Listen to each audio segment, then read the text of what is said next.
आवाज की दुनिया के दोस्तों, आप सभी को मेरा यानी हेमंत कुमार का प्यार भरा नमस्कार। आज मैं बात करूंगा अमिताभ बच्चन का एक खास एक एक तरीका, उनका एक टेंडेंसी। आज मैं किसी घटना के बारे में बात करने नहीं आया हूं। आज मैं बात करने आया हूं उस अनुभव की जो मैंने बच्चन साहब की एक्टिंग में कई बार देखा, बार बार देखा, या यूं कहिए हजार बार देखा। क्योंकि बात चल पड़ी है इन दिनों शोले की, तो मैं आपको शोले फिल्म से ही एक सीन ऐसा बताता हूं जिसको आप जब महसूस करेंगे उस चीज को, तो आप खुद समझ पाएंगे कि ये वास्तव में एक अनुभव पर आधारित बात है या नहीं है। वैसे तो अमिताभ बच्चन जिस किसी सीन में आते हैं, जो कोई दृश्य उनको मिलता है, उसमें वो जान फूंक देते हैं। अब देखिए कि शोले फिल्म में उनकी जो हैसियत है, वो हैसियत उनकी एक सह जो आपका कलाकार होता है, वो हैसियत है अमिताभ बच्चन की। वो लीड रोल में नहीं है। आप इस बात को अगर गौर करेंगे तो इस बात को आप देखेंगे, वो हर जगह पर अमिताभ बच्चन के साथ में है। उनका एक काउंटर पार्ट अमिताभ बच्चन को हर जगह पर जो सीन मिला है, वो किसी ना किसी कलाकार के साथ में है। शुरुआत में अगर हम देखें फिल्म में, तो जब इनका इंट्रोडक्शन होता है, तो ट्रेन में जिस तरह से टशल होता है, कन्फ्लिक्ट होता है दो पक्षों के बीच में, डकैतों के बीच में और ये तीन लोगों के बीच में, जेलर, जय और वीरू। तो यहां पर जय अकेले नहीं है, साथ में वीरू हैं और जेलर यानी धर्मेंद्र और संजीव कुमार साथ में स्क्रीन को शेयर कर रहे हैं। उसके बाद में जब सूरमा भोपाली वाली बात आती है, जब वो जेल में जाने का उनका प्लान होता है, तो वहां पर भी वो धर्मेंद्र के साथ में है और जयदीप के साथ में है। जयदीप जो कि सूरमा भोपाली बने हैं, वहां पर भी स्क्रीन में अमिताभ बच्चन अकेले नहीं हैं। उसके बाद में जब वो जेल पहुंच जाते हैं, वहां पर भी अमिताभ बच्चन अकेले नहीं हैं।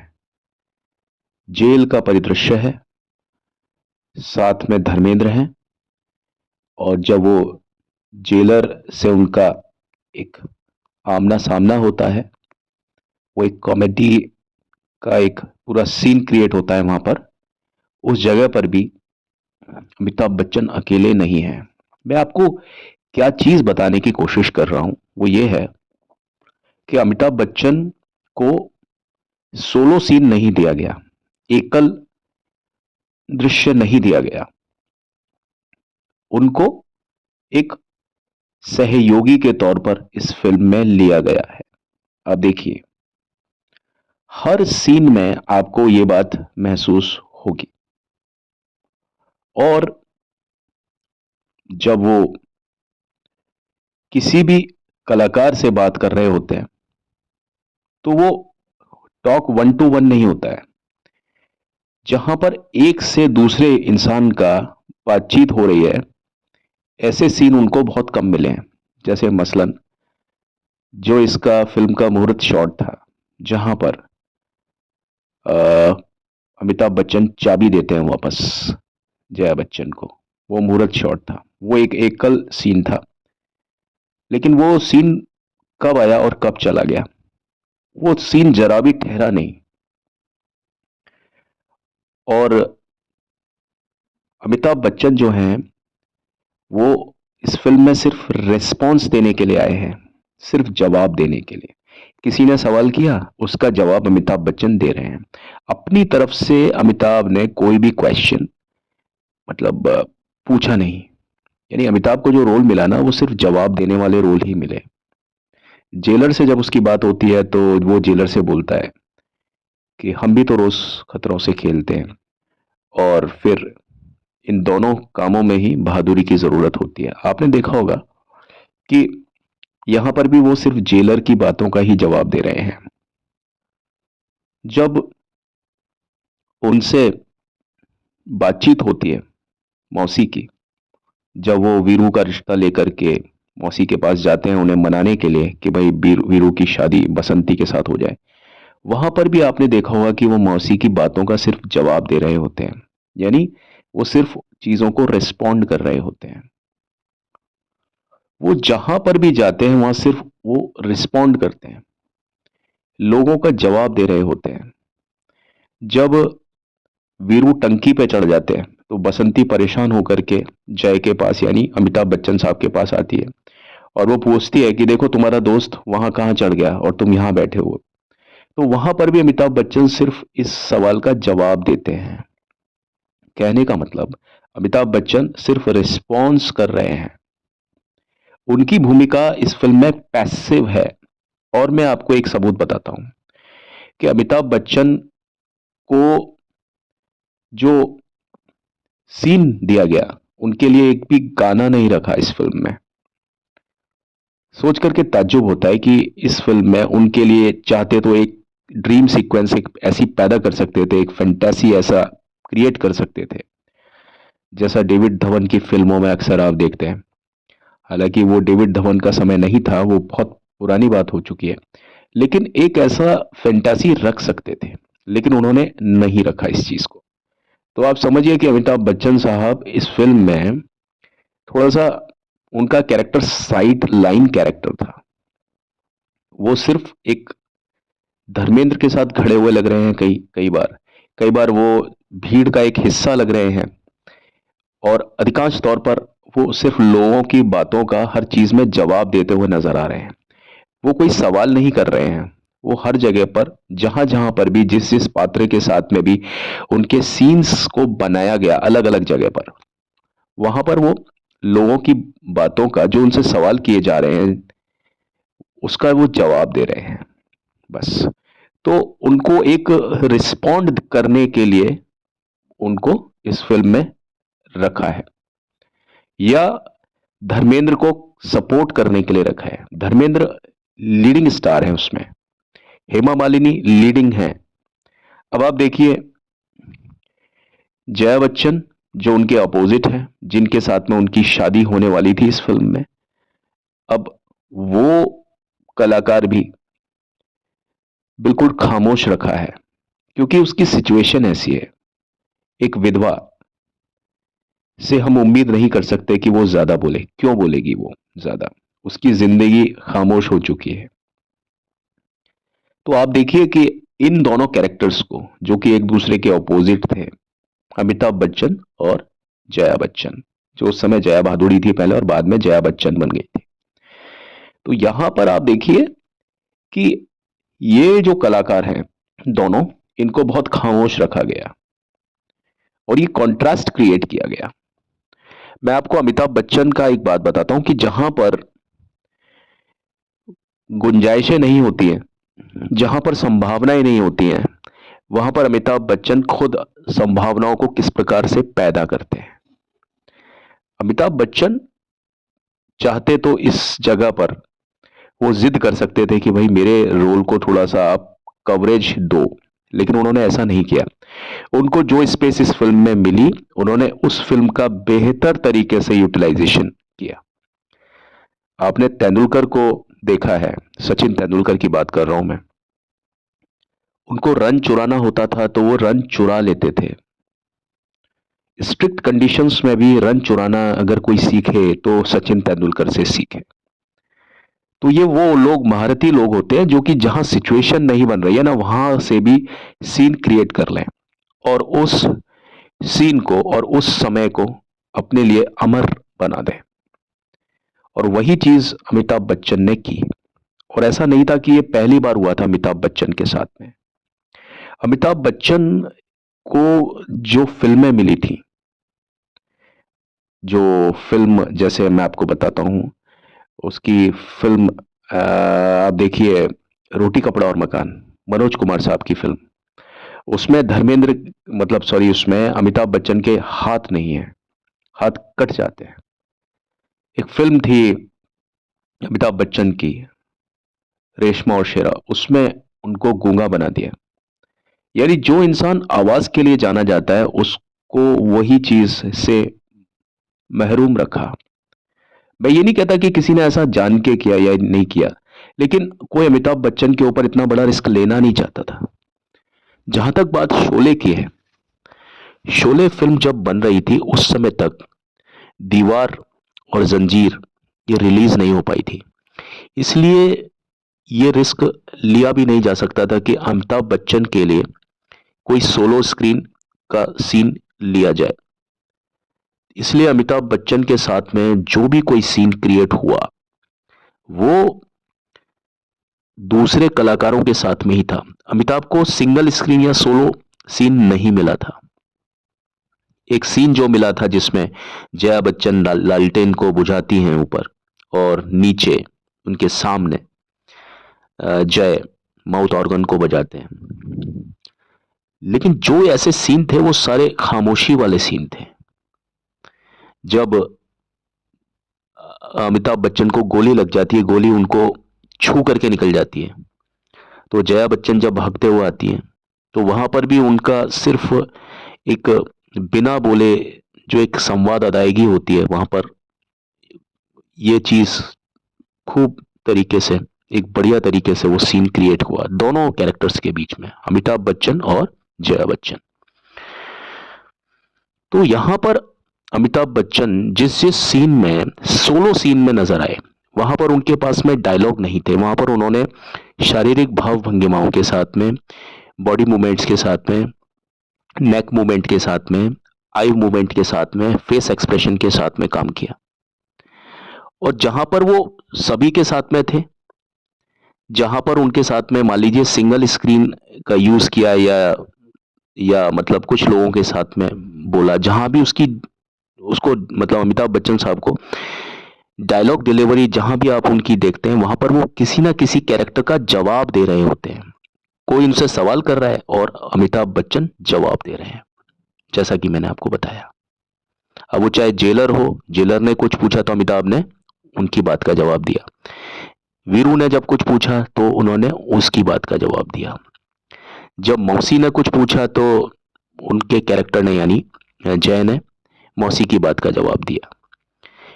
जब गब्बर सिंह ने कुछ पूछा तो जय खामोश रहे। आप देखिए यहां पर मैं जो बात कह रहा हूं कि अमिताभ बच्चन को कोई भी सीन ऐसा नहीं मिला था इस फिल्म में जिसमें कि उन्होंने कोई एक्टिव पार्टिसिपेंट बन करके काम किया हो। हर जगह पर वो रिस्पॉन्ड कर रहे हैं, लोगों की बात का सिर्फ जवाब दे रहे हैं। और इतना सब होने के बावजूद भी आप देखिए कि अमिताभ बच्चन ने इस फिल्म में किस तरीके से अपने पांव को जमाया। और अमिताभ सिर्फ एक मौके की तलाश में रहते थे, और उनको ये मौका इसी फिल्म के एक सीन में मिला। आपको याद होगा इस फिल्म का एक सीन जिसमें गब्बर सिंह के आदमी बसंती और वीरू को पकड़ करके लेकर के आते हैं, गब्बर के अड्डे पर ला करके वीरू को बांध देते हैं रस्सियों से, और उधर हेमा मालिनी यानी बसंती को मजबूर किया जाता है कि वो धर्मेंद्र के सामने नाचे। और इस चीज का लुत्फ उठाने के लिए गब्बर सिंह इस सीन में पूरा मजा ले रहे होते हैं, और वो कांच की बोतल को फेंकते हैं और उसके ऊपर हेमा मालिनी को डांस करना था। अब ये सारी चीज हो जाने के बाद में जय आते हैं और वीरू और बसंती को छुड़ा करके आजाद कर देते हैं। और वहां पर एक वही सिक्का निकाला जाता है, और उसमें यह तय होता है कि जय यहीं रुकेंगे डाकुओं के बीच में और डाकुओं से पूरा सामना करेंगे डाकुओं का।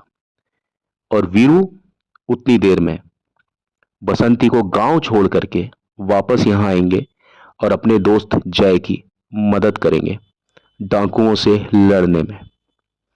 अब जब वीरू बसंती को छोड़ने के लिए रामगढ़ वापस जाते हैं, अब यहां पर अमिताभ बच्चन यानी जय को पूरा मौका मिलता है कि वो अपना पूरा पोटेंशियल दिखा दे, अपना पूरा जितना टैलेंट है वो पूरा क्रिएट करके दिखाए। किस तरीके से वो सीन को बनाता है, किस तरीके से वो इस चीज को इनोवेट करता है। अब आप देखिए, यहां पर भी जो अमिताभ बच्चन को जो सीन मिला वो परिस्थिति के हिसाब से मिला, ठीक है। और यहां पर अब कोई कैरेक्टर तो सामने है नहीं, सिर्फ गोलाबारी हो रही है, डायनामाइट को फोड़ा जा रहा है। उस जगह पर कोई भी डायलॉग नहीं है, क्योंकि ऐसी स्थिति में अमिताभ बच्चन खुद से तो बात करेंगे नहीं। लड़ाई वाले सीन में आवाज आती है हथियारों की, उसमें कोई कैरेक्टर की आवाज नहीं आती है। अब इस जगह पर भी अमिताभ बच्चन के लिए बड़ा मुश्किल हो गया कि वो अब अकेले हैं जगह पर, वो हैं और सामने डकैतों की टोली है। लेकिन यहां पर भी उनको कोई डायलॉग बोलने के लिए कोई अवसर नहीं मिला। सीन में ऐसा था, वो डिमांड थी सीन की, और ऐसी स्थिति में डायलॉग नहीं बोला जाता है। अब बहरहाल जब वीरू बसंती को छोड़ करके वापस आते हैं अपने दोस्त जय की मदद करने के लिए, इस जगह पर स्पॉट पर जब आते हैं तो देखते हैं कि उनका जो दोस्त है वो डकैतों से लड़ता हुआ बहुत ज्यादा जख्मी हो गया है। और जय किस तरह से छुपाते हैं अपने दोस्त से। जय को मालूम होता है कि वो बस अब अपने दोस्त से बिछुड़ने वाले हैं, और वो उन्हें मालूम होता है कि उनका शरीर पूरी तरीके से जर्जर हो चुका है, लेकिन वो फिर भी हिम्मत बांधते हैं। और थोड़ी देर में वो सीन आता है जिसकी मैं आपसे बात करने वाला हूं। अब देखिए, इस सीन में आप समझ पाएंगे जो मेरे कहने का जो तात्पर्य है, कि आपको ये जो सीन मैंने आपको टेम्पलेट पर भी दिया है, ये सीन इतना ज्यादा यथार्थवादी है कि ये सीन बहुत थोड़ी देर के लिए है, लेकिन ये इतना विस्तृत विवरण हो सकता है इस दृश्य का कि अमिताभ बच्चन एक लाश की एक्टिंग जो कर रहे हैं, उस लाश के यथार्थवादी चित्रण के बारे में जो उन्होंने खुद को पर्दे पर उकेरा है, उसकी कोई मिसाल नहीं है। अमिताभ बच्चन ने वीरू यानी धर्मेंद्र से अपने आखिरी कुछ शब्द कुछ बोले, वीरू वीरू करके उनकी जान निकल जाती है। और फिर उनकी वीरू की यानी धर्मेंद्र की बाहों में ये जो कैरेक्टर है जय, जो कि अमिताभ बच्चन ने अभिनीत किया, ये उनकी बाहों में दम तोड़ देते हैं। और इसके ठीक एक या दो अलग अलग फ्रेम में जब धर्मेंद्र को शोक मनाते हुए दिखाया है स्क्रीन पर, तो उस समय पर आप अमिताभ के चेहरे को थोड़ा ध्यान से देखिए। उनकी जो आंखें हैं वो आंशिक रूप से बहुत कम प्रतिशत खुली है, बहुत कम परसेंटेज पर खुली है। और उनका जो शरीर है, उनका जो चेहरा है, और चेहरे की सभी मांसपेशियां बिल्कुल स्टेबल हैं, बिल्कुल स्थिर हैं, जो एक बेजान लुक में बहुत ज्यादा प्रामाणिकता जोड़ती है। ये बिल्कुल अमिताभ बच्चन जाहिर कर देते हैं जैसे कि वो लाश है, और लाश की एक्टिंग करना बहुत टफ होता है, वो भी इस तरीके से कि अधखुली आंखों से।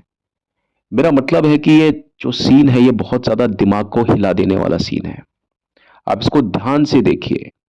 यदि आप स्वयं उस सटीक रूप को फिर से बनाने का प्रयास करें, अगर अमिताभ बच्चन खुद भी चाहते ना तो इस सीन को ऐसा का ऐसा वो शायद नहीं कर पाते, कुछ ना कुछ डिग्री से, कुछ ना कुछ फ्रेम से वो चूक जाते। तो आपको इस बात से एहसास होगा कि कुछ चीज़ों को निभाना, उनको इनैक्ट करना, उनको अभिनीत करना कितना, कितना, कितना मुश्किल है। बल्कि मुश्किल ही नहीं, नामुमकिन है। कि जब आप अपनी पलकों को इतने कम प्रतिशत से खुला रखते हैं, मतलब उन्होंने अपनी आँख को इतना मतलब खुला रखा है, लेकिन इतना कम खुला रखा है कि आँख की जो पुतलियाँ हैं बहुत कम, कम, कम नज़र आ रही हैं।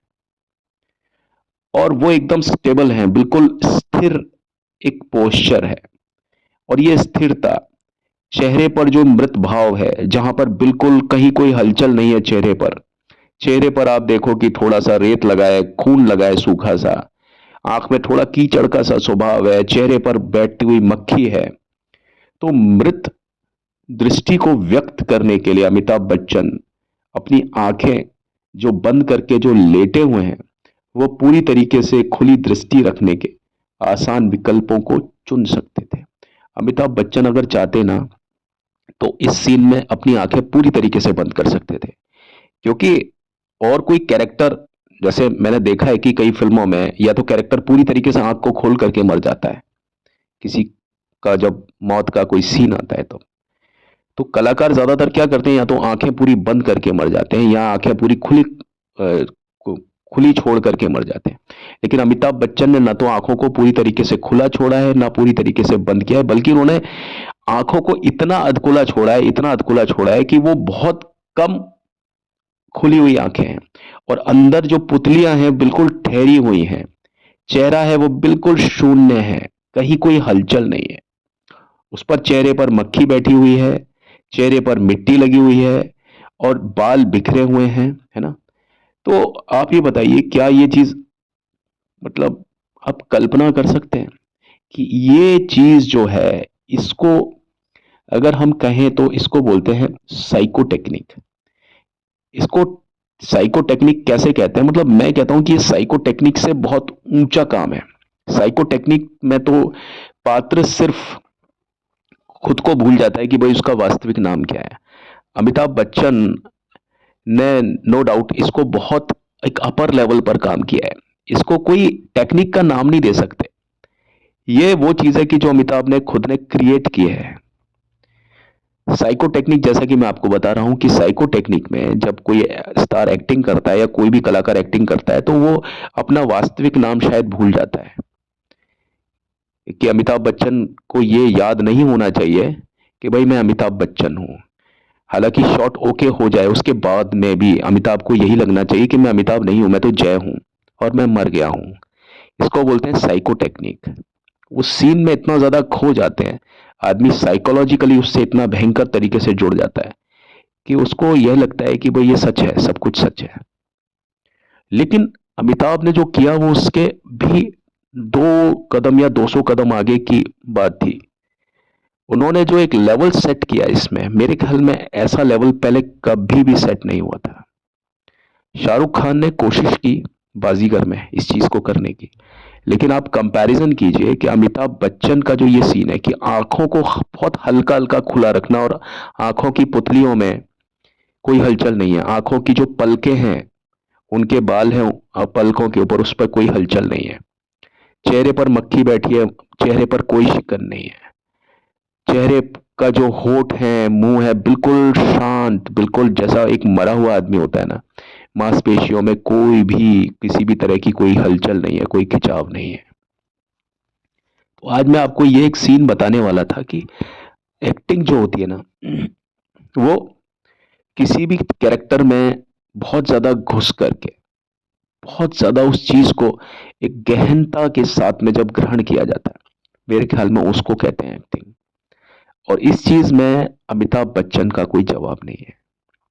ये एक ऐसी बात है कि जो आप जब देखते हैं तो आपको स्वतः ही अनुभव हो जाता है। ये कोई ऐसी चीज नहीं है कि इसका अनुभव सिर्फ मैं ले पाया या मैं ही ले सकता हूं। आप देखेंगे तो आप इस चीज को समझ जाएंगे, और मेरे ख्याल में बहुत लोगों ने इस चीज को देखा होगा, नोटिस किया होगा। फर्क ये रहा कि मैंने इस चीज को आपके सामने कह दिया, लेकिन आपने भी इस चीज को महसूस किया होगा, लेकिन आपने शायद इस चीज को कहा नहीं। तो बस मुझे आज आपके समक्ष अमिताभ बच्चन के एक्टिंग के इस गहन और गहरे रूप को भी आपके सामने उजागर करना था इस प्रकार से। आ, आपको मेरी ये वीडियो कैसी लगी आप कमेंट बॉक्स में प्लीज़ मुझे लिखिए, और लाइक शेयर और सब्सक्राइब प्लीज़ प्लीज़ प्लीज़ ज़रूर कीजिए। यही हमारे लिए एक प्रोत्साहन का सबब होता है। ठीक है, आप हमारे भगवान हैं और हम आपके सेवक हैं, ऐसा आप समझ लीजिए। और भक्त और भगवान के बीच में जो रिश्ता होता है, भक्त और सेवक के बीच में, मुझे आपको कहने की ज़रूरत नहीं है। चलिए, अभी तो मैं खुद चलता हूँ और लौट के मिलता हूँ, इस उम्मीद के साथ में कि आपका दिन, आपका दिवस सब बहुत अच्छा रहे। ईश्वर आपके सभी कामों में, सभी सभी घड़ियों में आपके साथ रहे, आपके समक्ष रहे। आप लोग मस्त रहें, अपने अपने काम में व्यस्त रहें। बस इसी उम्मीद के साथ में मैं अभी आपसे फिलहाल के लिए विदा लेता हूँ और कल मिलने का वादा करता हूँ। Thank you and have a nice time. May God bless all of you.